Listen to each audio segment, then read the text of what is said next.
Okay, so today, guys, we have got, I've just done an an intro out of absolutely nowhere, but let's just run it.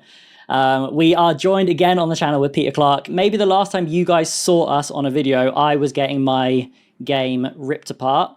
So I don't want to call this a bit of a kind of an opportunity to get my own back, but what do we think about how that went last time, Pete, and what are we going to be doing today? Well, if we're going with the Easty theme, I'll have to call everyone pigs when they win apart from me, but I'm happy to do that. Yeah, I'm a bit nervous. Obviously, I normally run everything as like someone sends me hands and I critique them, and they aren't even there to defend themselves. You were there, Ben, in the last video, so you could actually like fight your corner. But yeah, the shoe's on the other foot.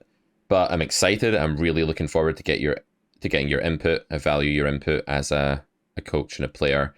And we'll see how we can do here. We've got a table of 200 Russian cash going on. Sounds good. Let's jump in. So basically, this is going to be the same as the Weasel video that we did a while ago. And Pete's going to be playing 200. We're going to be reviewing, and then hands are going to come thick and fast, hopefully. So I reckon let's play for about an hour, I think, and then see how we go. Maybe play for a bit less, depending on if we get loads of spots. Yep, sounds good. So do you play this pool much? I mean, I don't play any pool much, but when I have been playing recently, it's been 200 reg tables or 200 fast fold. And I'll give you my general thoughts on the pool just for the beginning of the video. I feel like the pool is mostly nitty. Like there's a lot of nitty flags. I would say it's a pool of different flags, different continents, if that makes sense. Yeah. And some continents are very nitty and just tend to play pretty straightforwardly, and others tend to be much more aggressive. So a lot of my play going into this will be flag based initially. I don't have big samples on the players or HUDs or anything like that. Sounds good. So okay, I do actually have an RNG here, which I'm in a bit of an RNG mood here just to get things going today. So if it's not totally obvious to me which line is best, I'll mix. If it is obvious to me, I'll pick the best line. I think this is a mix. I would play small raises here on this texture, and I would raise stuff that's not 10x. Like 8s at some frequency. I think we've rolled a call here, so we're going to call this time. I fill in bits turn. I think we're going to have a pure continue certainly for that sizing. Do we want to raise that sizing? I don't think so. I think it would be polarization mistake, a bit too thin. We call again. And Jack River. Just trying to figure out what I'm going to do against different sizes here. Like, I do think blind versus blind. I mean, I think this is probably just underbluffed from this type of flag. I think we've got ostensibly a pure call in theory here with 8s. But I'm going to fold just because I think the river block play from that flag is typically very, very value shifted. What do you think? So I definitely would want to call the river. The main reason I think I want to call is I think that they're just going to be value betting worse. I think they can bet 7s. I think they can bet 6s. This is only 1/3, half, 1/3, right? So yeah, I think we should probably just get involved on the river and just feel pretty okay about it. Obviously, for value, we might not be value catching, but that's my sense anyway. And also, don't feel the need to use the RNG, because I know you don't have you don't necessarily feel that the RNG is necessary, particularly in a 200 or 100 pool. I think that you can definitely go ahead and bucket based on what you think is best. I think that's a better approach for you. That's definitely what I'm doing. It's just if it's totally if it's opaque to me, like what's best, I'm probably just gonna revert to it, just because randomizing as a human is kind of impossible without a device. Sure, yeah. So I wonder whether or not, if you were playing by yourself, whether or not you would fold the 8s there. I don't think you would. Maybe not. Yeah. I always feel like this. I played with Saulo the other day in one of my videos, and I was playing 200, and I felt the heat. So yeah, it's going to take a little bit of time to kind of ease into it. I think that was maybe just a little bit of a, I don't know, maybe just a first hand type of thing. But I think, just calling seems good. Yeah, I think also like there's probably going to be some amount of, like, it's 20% required, and there's going to be some amount of like complete merges going on as well. Like we might just see like ace king not knowing what it's doing and stuff like that. Yeah. So yeah, I don't know why I'm sort of like just feeling anxious and a little bit rigid at the start of this session. Yeah, it happens. We'll ease into it. We'll be fine. Okay, so we have a min open here. I'm going to pure continue. I think this is close in theory, but I want to be playing a pot with a shorter stacked player that's probably recreational.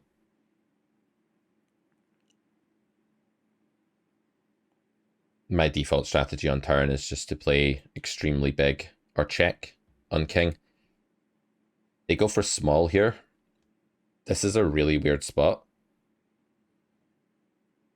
But I think what's going on here is that they just don't have enough hands I can value raise against. Like, even though I expect this bet to be weak, overbluffed, not a lot of king X, I still think it's going to be quite polar in the sense that they're going to bet flop incredibly often with like 9s or 10s or 8x or something like that. Going to go call here. Of course, this is a no-brainer. Yeah, well played. I was thinking actually that there is an argument to donk the river for 2/3 pot, expecting a number of checkbacks on the river. But that would be hyper exploitative depending on whether or not I do know that's a tight recreational. But we have no real idea. But I'm very happy check calling, obviously.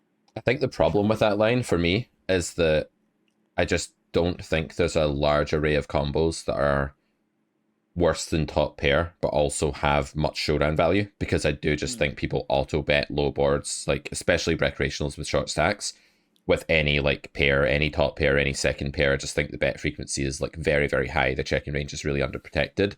And so I think like even though it's a small turn bet, it's like the way they land on turn just makes them naturally a bit more polar than GTO would be. And that's why I like checking river. Incidentally, they turned some combo draw, right? Yeah. And then decided to bet absolutely microscopic for no reason. This is what happens, man. If this guy opens, I'm going to pure 3-bet. And the reason I'm going to pure 3-bet is that I think it's going to be over defended with lower cards and also just way under 4-bet. So I think it's going to be quite nice.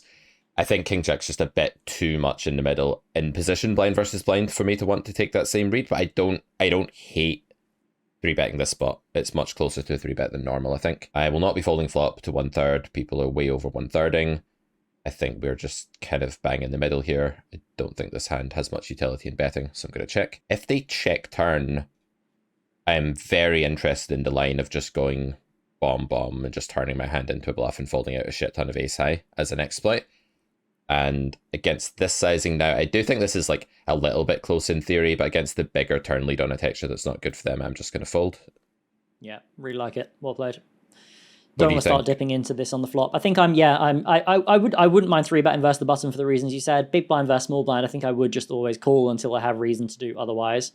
And then flop, yeah, I'm using big bets and checks, and you're just not really picking from like the high king highs. You're just picking from like the queen low and the like kind of the jack 9s, jack 8s, and that kind of thing. Going to be cold calling 100% of the time here. I think it's just a bit better against the 88 big blind stack that's going to be shoving. I also think people are underfolding to 3-bets in tight configurations like this, and the rake cap is really killer as well. Flop is going to be close, facing small bet. I do think this hand is okay to raise in theory. I think what I can probably do here is just downsize my raise a little bit. And maybe I can go even smaller, actually.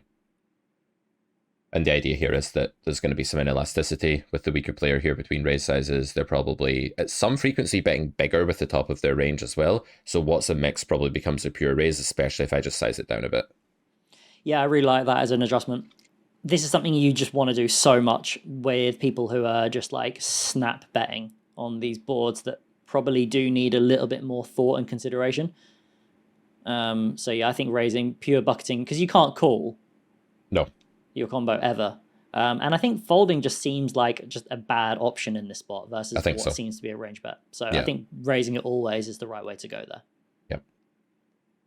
Yeah, I mean, if they are under 4-betting, then obviously we're going to, even if they over defend a little bit, we're going to make that back on the branch where they should 4-bet bluff us but don't. So yeah, it makes sense.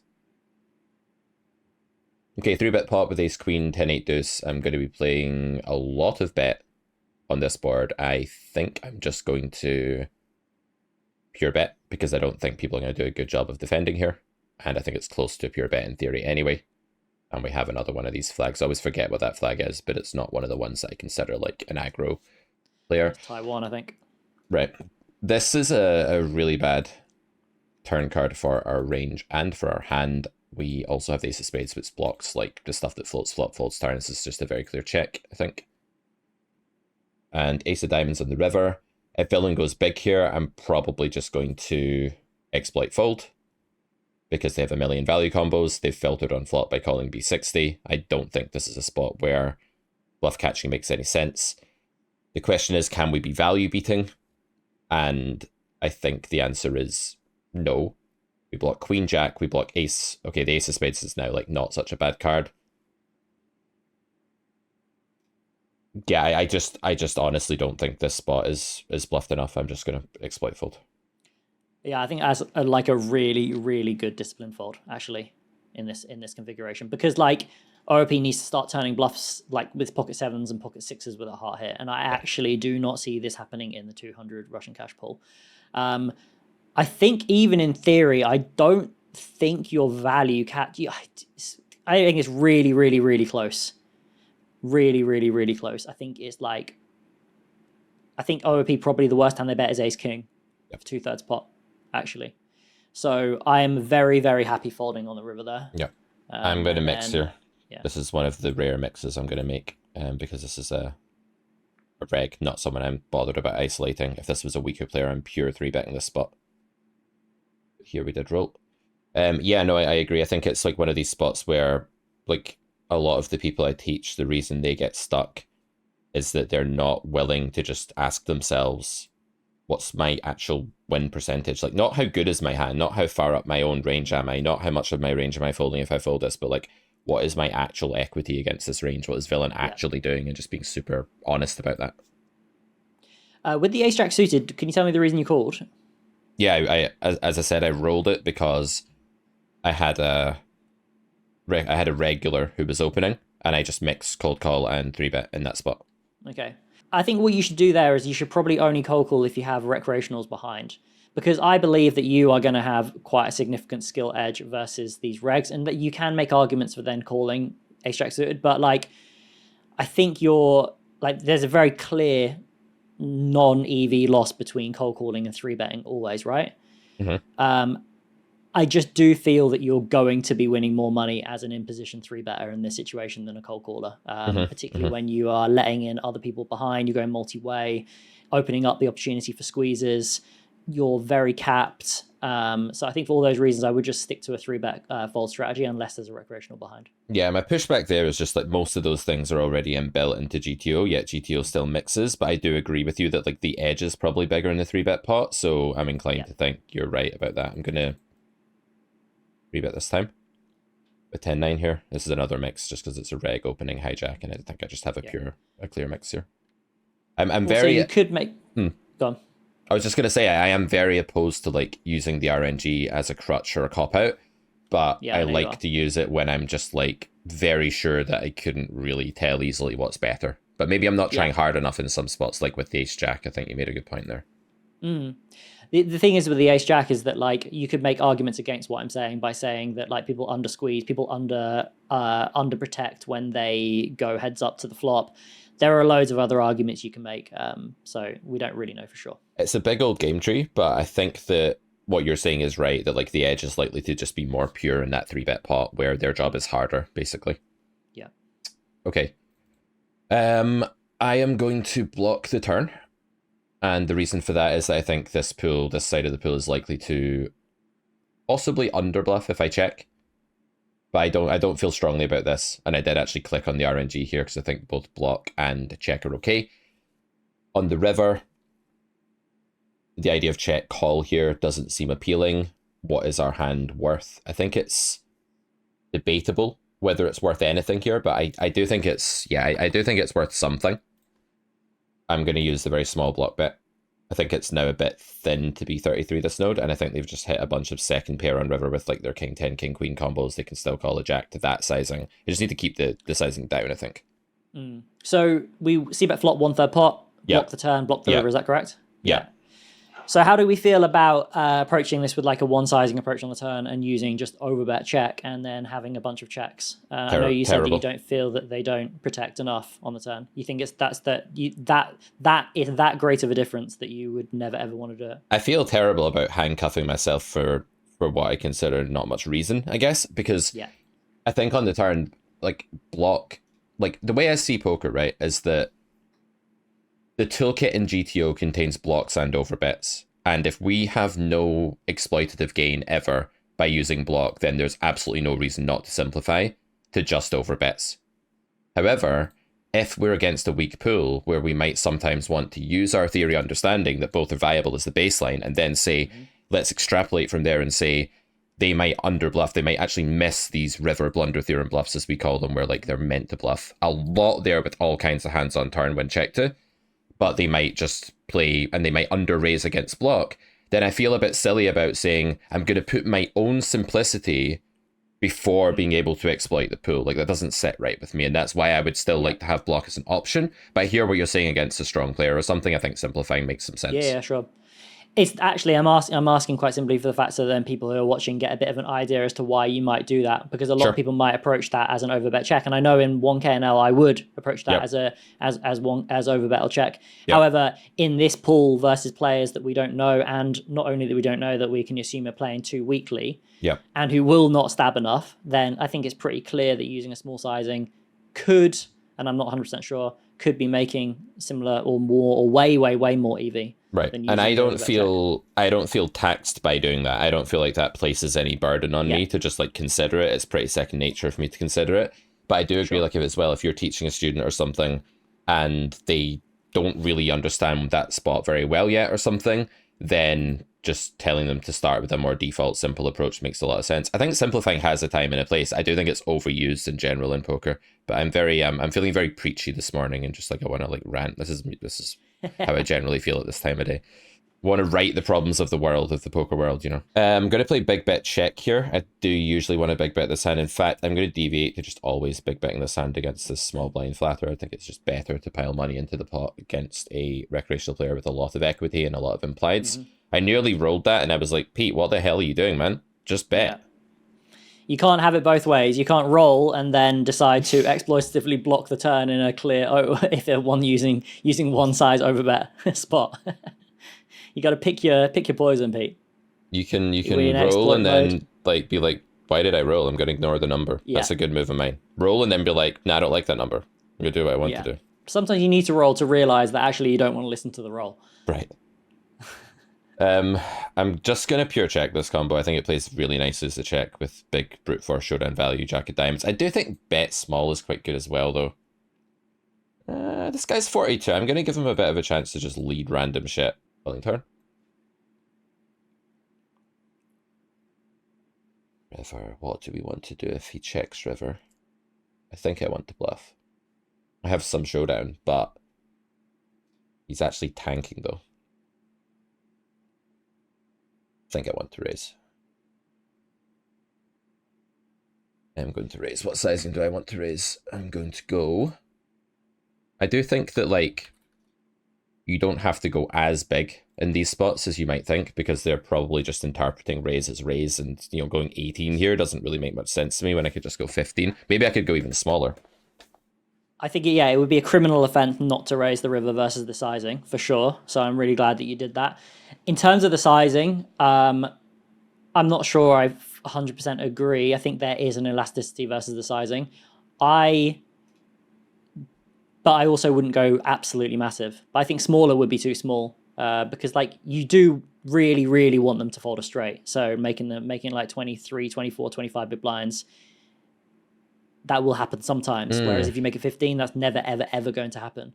Obviously, they have bet 1/3 pot or whatever, so straights are probably pretty unlikely anyway. But you get the idea. Yep. Although maybe you're saying is that you're actually not trying to make them ever fold a straight. Yeah, pretty much. I mean, I was kind of thinking that wouldn't happen with that VPIP very much. Not that it would never happen, because I'm very much against these black and white statements, but yeah. I wouldn't think it's common, and so I wonder if it's worth, quote unquote, targeting the straight, or whether we just want to, you know, try and get the folds from. I think they're going to over merge and make polarization mistakes by merging too weak there. Sure. So yeah, I have no idea here, Ben. I have absolutely no idea, but I'm going to fold just because we're not deep.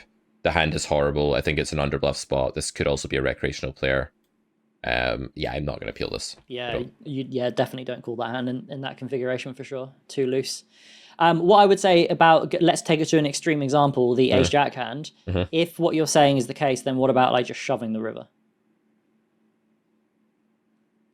Interesting. Making it 50 big blinds on the river. Because yeah, like what point is there at this tipping point where actually there is entire range fold? Yeah, I like it. Basically close to it. I think it's just throwing it out there anyway. Yeah, I think you're right. I think it's probably either don't try to fold out straights, particularly if it happens it's a rare bonus, or it's like try and make them fold range. I think those are the two sweet spots there. Yeah. I have rolled a 3-bet bluff, so I'm going to 3-bet bluff.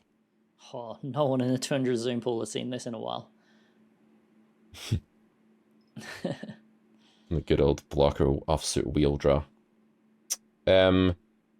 Jack Queen, I think I can still do a lot of betting on this board. I have an absolutely dreadful hand. Like, I have the kind of hand that's a check fold on very bad boards for range. Do I want to just delay here, actually? I'm going to delay here as an exploit. I'll talk about why in a second. We'll talk about why now. I think this is understabbed, and so when they check back, I'm going to be against... What sizing do we want to go? I'm going to go... No, this is probably just unnecessarily big. Is it? No, I'm going to take quite an exploit line here. I'm going to pot turn.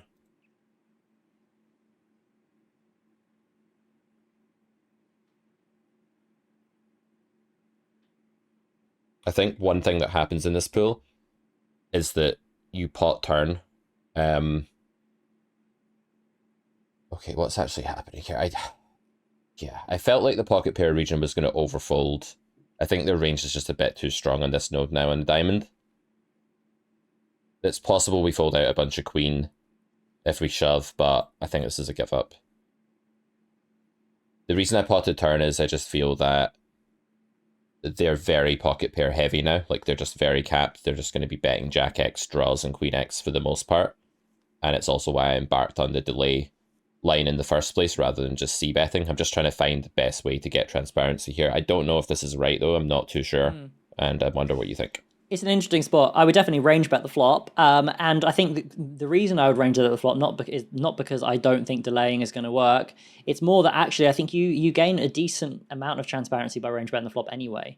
You gain a relative amount of information from this pool particularly. But not only that, is that like by checking and then checking back, I don't necessarily think that they're gonna not have all these pocket pairs that you were saying. I think they're gonna understab the flop as well. So I think they're gonna arrive relatively strong anyway on the turn. Yeah, I think they'll have a lot of pocket pair. I guess I don't think they'll have so much like draw or Queen X or something like that. Yeah. Okay, so Jack's here. We're gonna go for 1/3. We get raised by the 49 VPIP. This could be a lot of things. I do think this is a bit of a grim spot, but for these pot odds, I don't think I'm going anywhere yet. This is a rare line, though. This is definitely something you don't see very often. What is our hand worth on the river? I don't think villain has too many flushes here. They don't have many offsuit cards. I think they bet diamonds on the turn most of the time. I do kind of want to go for some very cheeky value here. I think they have a lot of King X on this node, like King, Queen of Hearts, stuff like that. I'm going to go for this.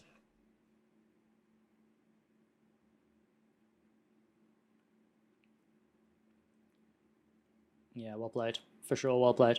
Really well played.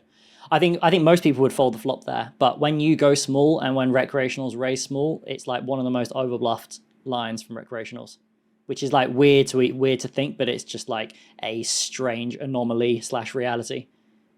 Yeah, I think what's going on there is that regs have standards, right? Regs are very standards happy, and like weak regs at 200, 100 are they like their comfort blanket of like I need X equity to take Y line, whereas the recreational is just like, well, fuck that, I feel like bluffing, so I'm gonna just do it. And that can suddenly, it's like there are recs that never bluff that spot, but the ones who do are basically taking like a forklift truck and just dumpstering like 140 combos of air into their range that shouldn't be there, and that's probably what skews the data. Especially when they're 40 VPIP and they're probably defending ace-10 offsuit pure pre-flop, and suddenly they're deciding to flick in a raise with a 10 of diamonds, and obviously they do have king-10, but that's okay. I want to talk a little bit more about the other hand that we had. Same. As well. I'll sit out after this one actually, because I really I don't love my turn line, and it feels wrong, and I want to figure out why it's wrong. So let's explore it. Went for tiny on flop here. Just the downsizing against the stack elasticity will be minimal. I think it's just a bit better. I think we're going to get to showdown and win sometimes here. They're going to miss mandatory bluffs. We are going to block some folding range with king high. Our pair draws are much better in the line where we check back turn than where we bet and get action. Yeah, I think it's a check. And I'll be checking river. I think we win way more than we should here. Not often, but way more than we should. Sixes or something, maybe. Yeah, sevens. It's all right. Okay, so let's talk more about the Ace-4. Ace-4, yeah. So we 3-bet Ace-4 here, and the flop comes down, and we go for, it's like Queen, Jack, Jack two-tone with 2 diamonds. I think you're right. Like, check. I think betting the flop here is just a little bit of a more solid line. In theory, it's such a great board for range. There's an overfold relative to the break-even point and all of that. Probably just do that, right? And then we get to turn. And here, this is an exploit I've dabbled with in this pool where we like go very big after they check back. And the idea is that I'm basically one and dunning. And I'm kind of saying, my gambit is that you fold all of your non-queen X, like all of your sub-queen X now, and then I just probably give up river, and that's kind of like my line there. But I'm not sure. It doesn't feel great for some reason. I guess my gambit, re-gambit to that would be, what about the idea that you value bet the turn for small with the intention of defining range to then turn your hand into a bluff on the river, which incidentally may well be the same number of big blinds you decided to pot the turn with. Again, I don't know which is better and which isn't, whatever, but like I think that like generally versus weaker players, using smaller bets more often obviously is going to help define their range, but also big bets make them fold way more than they should as well. So I'm basically saying that you can do one of both probably. Yeah, it's interesting, especially if we went like 5th pot on turn, like really baiting them into like raising even a queen sometimes and stuff like this. Now it's got some legs. Yeah. Okay. Block 1/3 and then river. You could overbet. You could even shove the river if you wanted to. See, I think this is what's missing. Like, I think the difference between you and me is that you're finding these lines that involve like absolute barbaric acts of aggression, like in really good spots, and I'm not even like really having them on my radar. And I think this is where I can improve. Well, it hasn't gone well, but yeah, I am doing it. But you're doing it with a YouTube channel called Road Back to High Stakes. Yeah, I'm going to continue doing it as well, and eventually I will have top pair. You better believe it. Yeah. Okay, I'm gonna pure defend 5-4 off against men due to skill edge and certain nodes that I think we can just exploit. I think this is close in theory.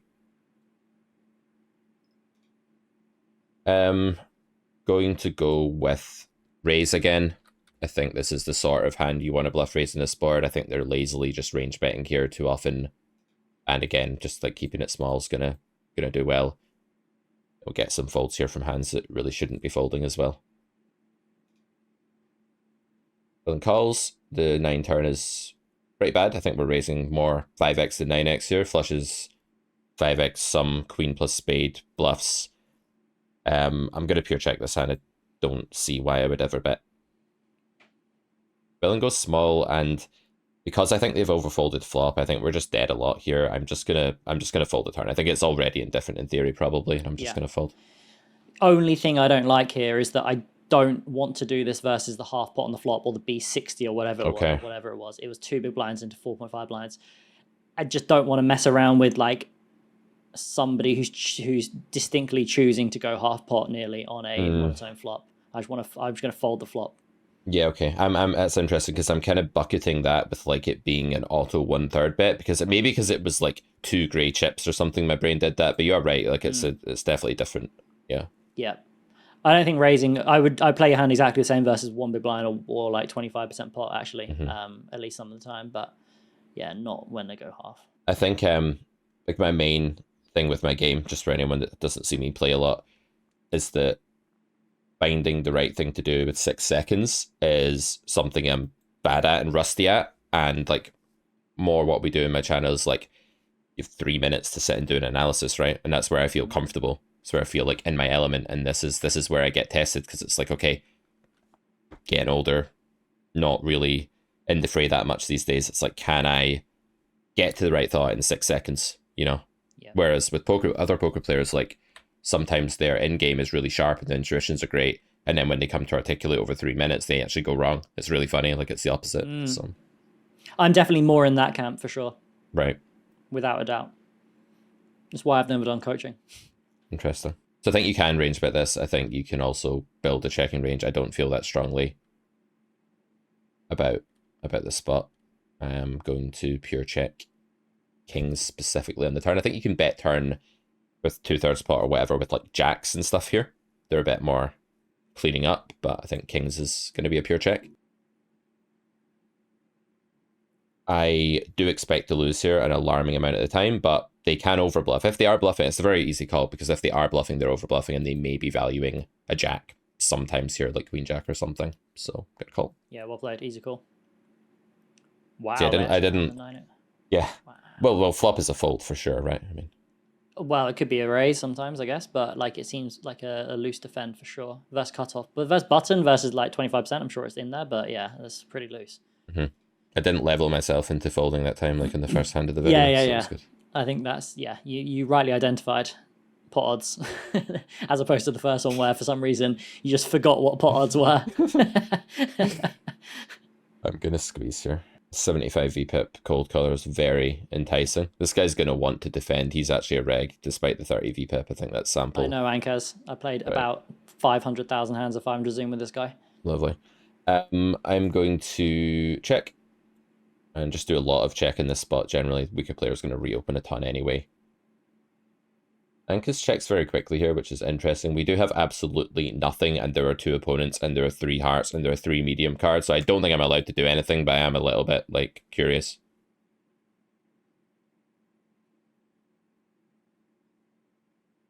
Maybe. It's tempting. The bit rock in a hard place for Ankaz, and this guy's probably just kind of station a lot, but yeah. I mean, I don't expect that to fold, but I do expect villain to, like, just have ace jack off and stuff like this, like more than they should. So I think it's probably good, but I don't know. What do you think? I don't think it's bad. I don't think it's a bad play. But just so you know, you can't read into Ankaz's timing because he always snaps, does everything. Okay. That's like, he's a very, very fast player. But also, I think in the double check spot, when he doesn't bet into the recreational on the button, I think he is just completely capped. Yep. I probably wouldn't bluff here. Definitely would check flop, definitely would check turn. I probably wouldn't bluff just because I don't think recreationals fold anywhere near enough. Yes, they might have ace jack off, but they're going to have like so many pocket pairs. And also, I don't see Ankaz's hand as just absolutely definitely going to fold, even though he has like no really, really good hands. I still do think he can just have like a second pair or a top pair or something like that. I think it's just a little bit dicey 3-way. I just probably wouldn't go for it. I think I like the second sizing much more than the first one. Maybe I could go even smaller still, actually. Maybe a smaller bet, right? Because if they do have these pocket pairs, I don't think the elasticity in the 20 big blind to 30 big blind region will be that much. And I wonder if we can just make some small bet and maybe it's a bit better. I don't know. Maybe just give up his best. Potentially, but I think giving up is best, yeah. I was describing like what the carrot corner ethos was in a video the other day, because I get a lot of comments where people are like, "Oh, Pete only thinks about his hand. He's not capable of like range thinking." Because I make videos about the importance of like doing what you think is highest EV with your hand ultimately. And yeah, I made a video just about like when you understand like the baseline, like when you understand that like ace 10 with ace of clubs can overbet turn because of X. You can then say, and in the real world, how do I think that performs? And that to me is like the holy grail, is when you put 2 and 2 together. Definitely. But also these people don't realize that if they actually went back and watched your video from 2 years ago, that you would only be talking about the theory stuff or more so, right? Yeah, I was in the GTO cave for quite a while. We're jamming with kings. I really only started watching your videos like after you were less in the GTO cave, but I remember you referring back to it. But it's funny how people don't look back and they look at your kind of current content. I never know whether we should run it twice. I've never really thought about this. Would be nice. Run it twice. Yeah, run it twice. No. At least we ran it twice and didn't get stacked. Exactly. You nearly timed out, ran it once as well for the max punishment. Time out, run it once, embarrassing. But no, you're right, like the GTO cave was a very bad place to be, and it's what I do, it's like what my demons are when things aren't going well or I'm feeling like really unconfident or something. I can go back there very quickly I can end up back in the cave and just like RNGing everything and like being scared and being defensive. I guess it's like the more you try and mimic a solver, what you're really saying is I'm being defensive. I'm shying away from having an edge. I'm not engaging in a battle. I'm actually just trying to like batten down the hatches and protect myself. And I think that's a very bad mentality. Yeah, we'll definitely play for a bit, at least a little while longer. Try to get some more hands for the video. Ooh. Right. Very tough spot. Yeah, I'm going to be going with small here because nut advantage is quite mixed in these positions. And yeah, villain's quite polarized naturally by this flop. But they snap call, which means they're pretty capped. I am always betting the turn. And at this SPR, I think I just want to go 21, like 2E-ish or something here, I guess. Jam, please. Please jam. We need the money. Yeah. Exploitatively, I'd actually go smaller on the turn, by the way. Reason is, even though like you are obviously playing for stacks and that's great, whatever. When they snap call the flop, they are gonna have a lot of like pair and draw. And I actually do think you end up making them fold some hands that will be illegal to fold, like bottom two pair when you go this sizing on the turn. So I think you should go this sizing when you have like a combo draw or a nut flush draw, like ace-5 of hearts or whatever it was, or even like a set. But when you have the absolute immortal nuts, I think you should size down. Okay. Yeah, that makes sense. I picked up on the flop timing, then I just like decided not to use it on the turn, which is a bit silly, but yeah. I think people are looking for any excuse to fold in this pool, so don't give them the especially on that board, right? When you have the nuts. Yeah, exactly. Yeah, that's a good point. Like, why wake them up when there's so many hands that are just auto calls there? Like, why sort of shake them into some other state of mind? Yeah. But instill the fear when you have ace-7 of hearts. Definitely. For sure. Instilling fear is actually something that I used to like, I don't know, ridicule these concepts when I was in the GTO cave. And then the more I stepped out into reality, I was like, no, instilling fear is a very real thing. Like, it's a human thing. And you can do it in certain spots where you just know your line is very scary based on being the wolf in sheep's clothing, you know, being the one that doesn't do that. I don't really know what's going on in this spot. I haven't spent a lot of time on monotone boards. This is my sizing for them. I'm going to do a lot of betting. I'm not going to overthink it.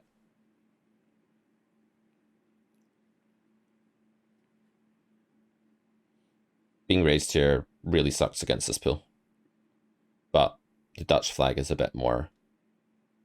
Don't tell me about the player because I wouldn't know on my own if you do know them, but the Dutch flag is kind of more aggro. I think we're going to do a lot of checking on this turn card. Possibly we just check this hand pure. I don't know. Maybe betting is okay.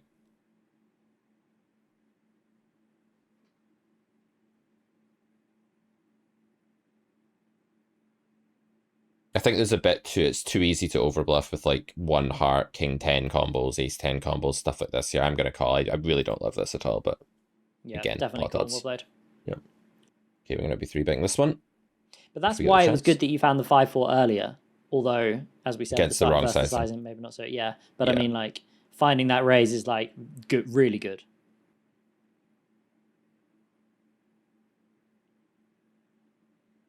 I think I am allowed to jam here, in theory. I don't actually remember exactly. Are we a bit deeper? No, we're not a bit deeper. It's one of the more purple tech. I don't really know. I'm gonna call because I know it's obviously just a fine thing to do, but I think we're allowed to jam as well. Talk about this after.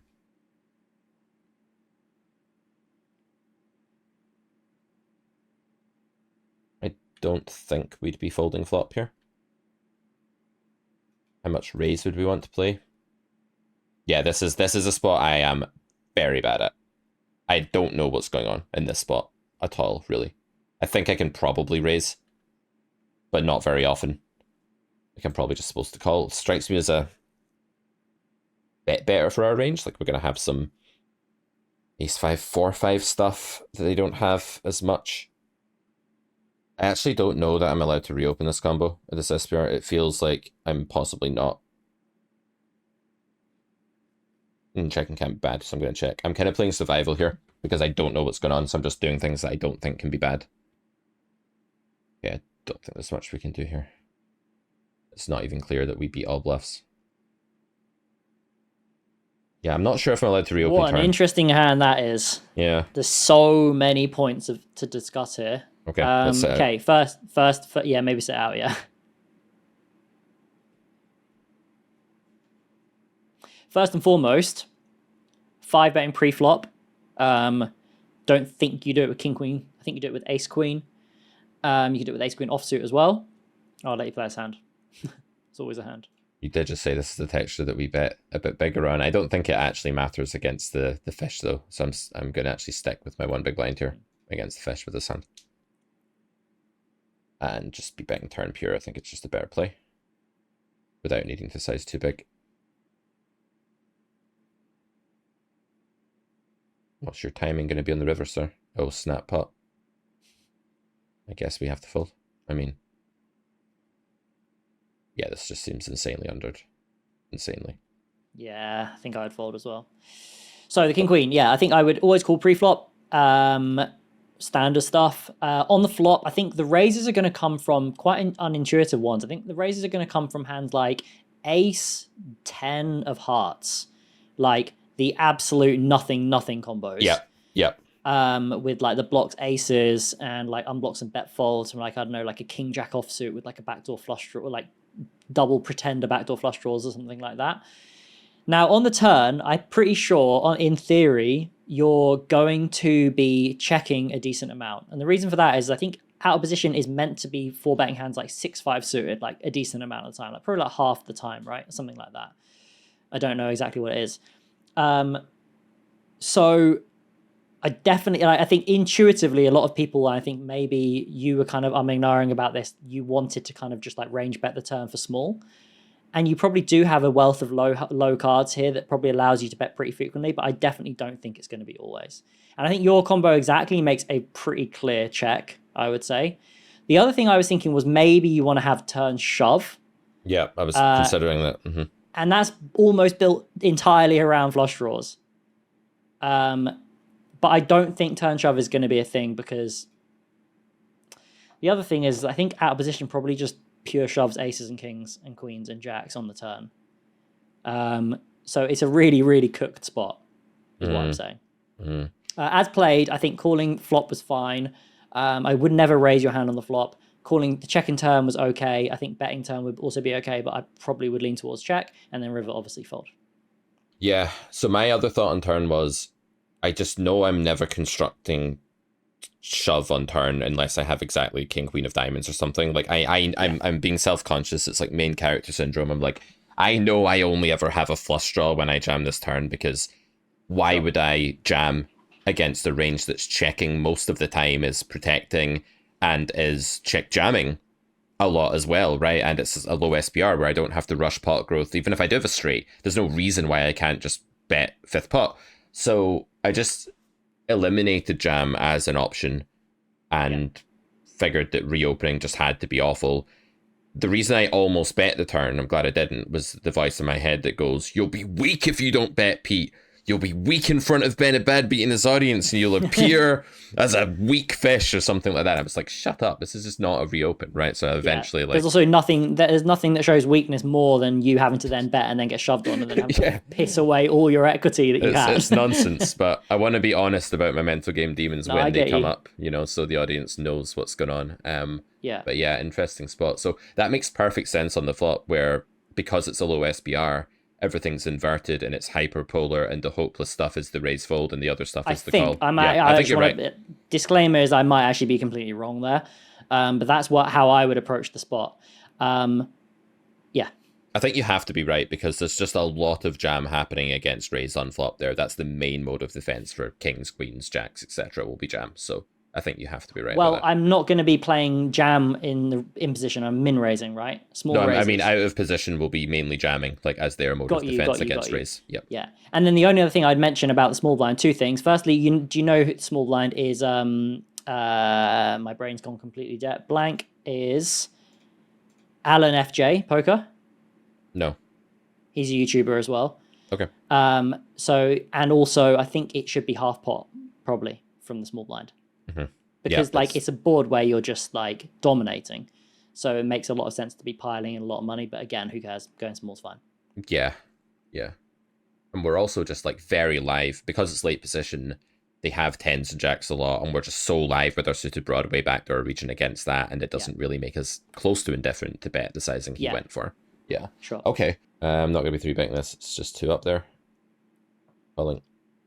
My read on flop here is that people are just, when they check, I think the people who check here are probably, the Euro regs are probably doing a better job of protecting the checking range. I really don't care here. It's opaque to me again, like meaning I just don't know whether it's better to 1/3 or check this hand. So I'm going to check on that roll. I do have like a sizing scheme for these boards where 10 high, jack high, queen high, king high, I use 1/3 ace high.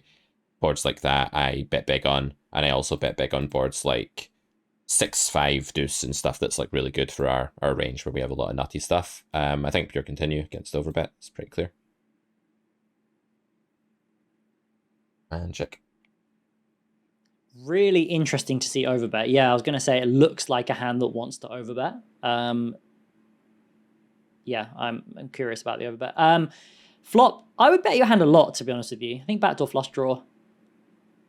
If I was going to bucket your hand into anything, it would be into pure bet rather than check. I'll show you what I rolled, though. 82. It means nothing to me. 82 is high. I prefer a bet. For me, 82 is aggressive action. So right. For me, I just think, passive. I think that, like, just check like the 10-7 offsuit, no spade some of the time or all the time. I think with the backdoor flush draw, it's just a good reason to bet this one. Very, very especially often. if they're not check raising enough, then it probably does swing to the backdoor not potential one just being better as a bet than a check. Yeah. Okay, cool. How long will this video be? I don't know. Maybe 30 if we cut down hands that we don't use. Cool. But yeah, we'll definitely record another one. Guess it's been fun. Enjoyed it. All right, so we started with check here. Button cutoff. Bit of a weird spot to be called. But it does happen. I don't think I want to bother building a block on this particular texture. I just don't think it's worth it. Like, I don't think my the hands I'm checking are vulnerable enough here. Villain overbets turn. He's kind of saying he has something like ace queen at slow played, nines at slow played flop, possibly something like king jack, which we block, some improvability. I guess this is a call, but I'm honestly not bothered here. I think it's very, very close, and I think folding is reasonable. Yep, well played. What the hell is that? That is he's getting a tag for that. That is such a bizarre line. So flop, I think you can play bets, some bets. Turn, I think is really interesting. I think it's like, I guess the question I would want to ask you is that, like, do you want to bet queen 7 on the turn? Queen 7 of spades, for example. And probably the answer is no, right? Oh. Yeah, so like we just have no need to have any sizing that's anything less than probably pot or overbet, I would say. Yep. Maybe pot would be, or 2/3 could be an option, and then we're using kind of ace queen plus type hands. But yeah, merging there is not an approach I would want to use. I definitely want to polarizing to some degree. Yeah, I mean, to me it's pretty clear. It's like if you have a value region that is low down in relation to like the hierarchy of cards, like you have a value region that consists of pairs of 6s and 7s and 5s and stuff, you will want to construct a block because you're now not just getting thin value, but very useful fold equity in the process. Whereas on the higher board, all you're getting is thin value, and that can wait, right? Because you're not getting useful fold equity anymore. So that's kind of how I explain it to people. And like you're so disincentivized now to bet. I mean, like you still can bet a hand like Jack 10 on the turn, but like you're just less incentivized to do this. And you just want to build around those queens. And like given you're checking the flop a decent amount, those really strong hands. Yeah, this is going to sound like I'm plugging, but because I'm building a new course right now. You are allowed to plug. All right, cool. Well, carrot corner, guys. You know, roll up. No, I'm making this course called Weapons of War, which is all about like lines that are theoretically very solid, but also work well in practice, that aren't actually a part of most students whom I teach game. Like, they're just not part of their game at all, and should be. And one of those is actually like constructing the different sizes of block bet, like out of position on the turn, and like when to use the little one and when not to. It's actually made a a full video about this last week, and making this course has really helped me, like by focusing on the lines that should exist in your strategy that maybe you're not that aware of. I think that's a great way to improve. It's just like adding them into your repertoire and learning the conditions as to when you're going to use them. So that's what the course is going to be about. Cool. When's it coming out? 1st of November is the aim as we record this. So this was super helpful. I feel like when I'm in the presence of certain people, like I feel like I can start playing well. And it takes there's a lot of fluctuation in my game, right? Like at the start, you saw I was just completely not even thinking yet, and it was the cogs weren't moving, and just made like a blunder on the river. And then the way you've coached, you say you're not a coach, but the way you've sort of given feedback today, the manner in which you do so, it's very effective, and it definitely put me into the frame of mind where I felt like I was playing better and better as the session went on, which is what you want, because there's certain people I've streamed with that I play like crap like when they're around me, and there's others I play well when they're around me, and I think it's just like that's a sign of a good coach if you can get your student to play well in these sit-in sit-out sessions, for sure. So maybe you should dabble. Maybe you should do a bit more coaching. I mean, I have considered it, to be honest with you. If I was going to do it, I would probably just like do some free coaching for people, just like some 25NL, 50NL grinders, just to see, kind of build up the skill set a little bit. But yeah, perhaps that's something to think about for the future. But at the moment, I have many other downswings to grind out of and focus on. So I'm going to stick with that for now and then see how I go.